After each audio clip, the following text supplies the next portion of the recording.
போறதில்ல. ஈசல் கூட்டம் மாதிரி உன்னை தேடி வந்துட்டு தான் இருக்க போறாங்க. நீங்க இருக்கக்கூடாது. நீங்க இருக்க உனக்கு தான் ஆபத்து. நீ எங்கே ஓடி போய் ஒழிஞ்சாலும் உன்னை தேடி நாங்க வருவேன். உனக்கு நல்லா தெரியும். அதுக்கு மேல உண்மையை சொல்லணும்னா லியோ தான் உயிரை வந்து சொல்லணும். யாரும் தமிழ் எடுத்து அவன் கால் மணி ரெண்டு போட்டு வச்சுருவாயா. He's a freaking badass.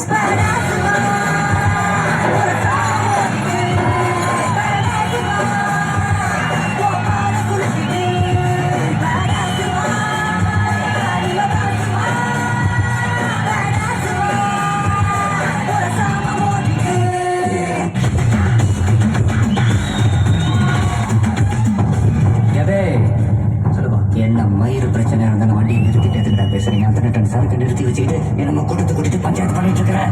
யாருப்பா பஞ்சாயத்து பண்ணது? ஒரு டேனில் இருக்காது. ஒரு ஆளுன்னு அவனுக்கு நண்பன் இடத்த கொடுத்துட்டாங்க. அவன் என்ன பிரச்சனை உனக்கு? இவனோட சேர்ந்து வேலை பார்க்கறதுல எங்க வலிக்குது உனக்கு? எனக்கு அவன் தாண்டா பிரச்சனை. நேற்று நான் நேரத்தில் இவன் இருக்கான். என்னால இந்த நாய்க்கீழ வேலை பார்க்க முடியாது.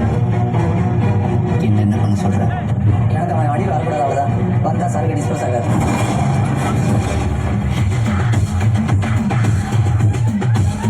விலைக்கு வாங்கினாண்டா. எனக்கு இந்த சரக்கு தவிர நண்பன் மயிறு எதுவுமே எனக்கு கிடையாது. ஒருத்தன் பாஸ்ட்டை பத்தி அடிக்கடி பேசணும்னா அதுல ஏதாவது ஒரு நல்லது இருக்கணும். எனக்கு அந்த மாதிரி எதுவும் இல்லை.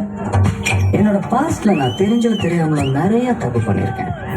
அதை திருத்திக்கிறதுக்கு கடைசி சான்ஸ் தான் இந்த குடும்பம்.